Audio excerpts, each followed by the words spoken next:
How you doing, everybody? This is Bones back here in the Alternative Energies Lab. Um, we had some unfortunate developments happen during the week. We put the cell in the truck. I was driving a couple hundred miles a day. Everything worked out really well until the last day. I think what happened is I had my shunt still attached to my cell, and keeping in mind now I have this thing mounted in my van between my two driver's seats, between my driver's seat and the passenger seat, underneath of a cabinet that I have in there. So it's got quite a vibration, and I've got the wires hanging off of it and the meters hanging off of it. Well, what happened is it worked my connection loose on the bolt. I'm hoping you can see that, and probably not enough light. But it's pretty black. It fried it pretty well. And what happened was it melted the top. Now, it was not because of overheating. It wasn't because of running too much amperage through it. I had my PWM on there. It worked great. It was strictly because it was a loose connection. That's all it was. Loose connection is our worst enemy for this stuff. So, needless to say, I got to make a new top. I figured while I was at making a new top, I was going to make a new cell. With it being in the seat, in between the seats of my truck, I get everybody like, oh, well, what is that? And how does it work? And this, that, the other thing. So I figured while I was making it, I might as well just go ahead and make one that I could show off what it's doing inside. This is our old container. It's fine. It's dirty inside. Other than it being a little bit dirty, it's fine. The cell itself is fine. Everything is okay. It's just the top. And again, I know exactly what it was. It's not a problem. But the reason I'm making this video is not to tell you my misfortunes. One, it was to tell you a reminder, check your fittings quite regularly to make sure that they're tight. And second of all was the way that I make my electrical fittings on the tops here. I had a couple people question and have seen people question other people designing these cells.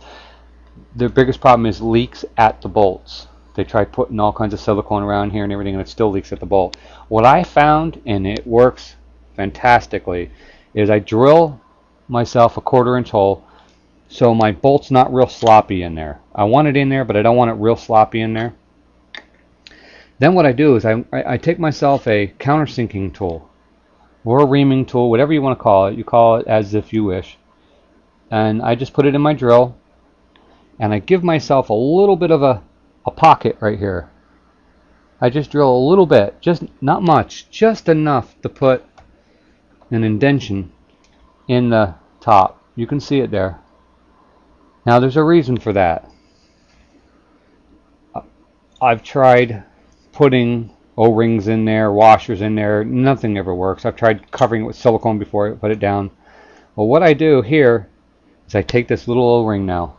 It's a little tiny 1/4 inch O-ring. It's really small. I slide it over my bolt here. I put it down, and then I take a small washer and I slide it over there. So now when I compress this washer, when I put I'll go ahead and put a lock washer or a spring washer, or whatever you want to call them. Once I put that on there, and then I go ahead and I still use one of my nylon, it's a stainless steel bolt, but it's got the nylon lock washer up on the top of it as well. Crank it down, and worried ashore, no worries that thing is never going to leak. So even when it came loose, it didn't leak, believe it or not. I lost my connection, I turned it hot, but it didn't leak until I cranked it down. Instead of waiting for it to cool down, I cranked it down while it was hot, and I pulled it right through. Once I get to the right angle, the right light, you can see that metal washer, but it buried. There is still a metal washer inside that I can't get out. I've tried prying it out. I've tried everything to get it out. It's in there, and it ain't coming out. So that was my mistake, cranking it down when it was hot. So I've had a problem with this cap in the past from running too much amperage in it, running the cell too hot and everything. So it was short-lived anyhow. So, but I just wanted to make a note, give you guys an idea how I prevented my top from leaking. Now, you know, you might have a different way that works for you, good, but that was my way. And the reason I'm using this lock washer in here, some people will call them lock washers, some people call them spring washers, some people call it a split washer. It depends, I mean, depends on who you are or what you want to call it.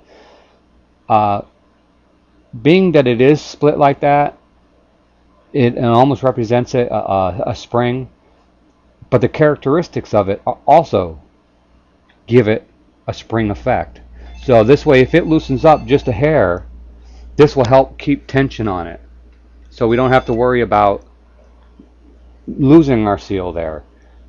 Not saying that you still need to go and tighten it occasionally, or you know, maybe after you build a cell, you might have to crank it down one time or so. That's not its purpose intended, but that's what we use it for. That's what I'm using it for that reason. So again, just because you're using a nylon bolt, it's still a good idea to use the spring washer underneath of it. But that's it for this video. I know it's going to be a short one, but I just wanted to let you all know that I did make some changes to the cell. That is the cell right there. I did make a couple of changes to it. I want to back myself up. Another one of those, while I was trying to sleep, things came to me. PWM, after a week's worth of driving, and like I said, I put about probably 700-800 miles on the van. Performed beautifully. Couldn't be more happy with it. So all in all, was a great week for my cell. It was a great week for my PWM. I'm not real happy with the O2 sensor controller that I have built into that. Got to tweak it a little bit.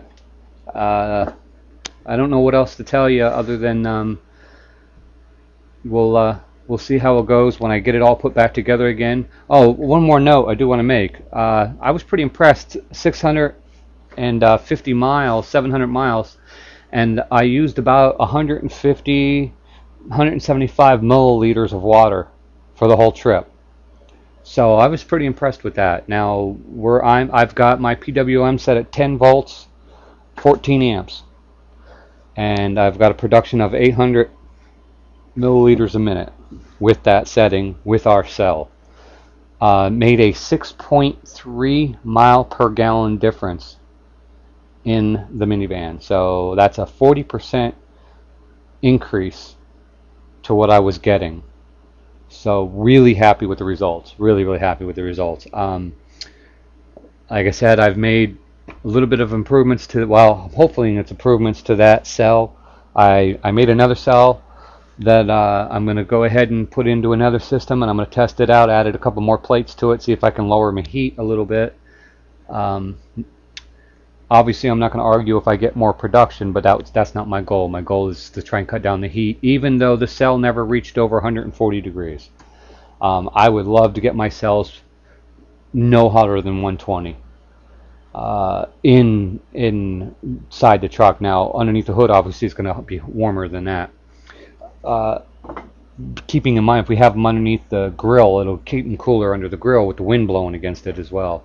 So more testing going on, just giving you an idea of, giving you a heads up where we're at so far, give you a heads up what's happened to the what I'm doing and how we connect our units together on the lid to prevent the leaks. That's it for now. When I come up with some more things I think you should need to know, I'll go ahead and make another video. But until then, guys, you know, experiment hard, keep us up to date with what you're doing. Good luck. Thanks, guys.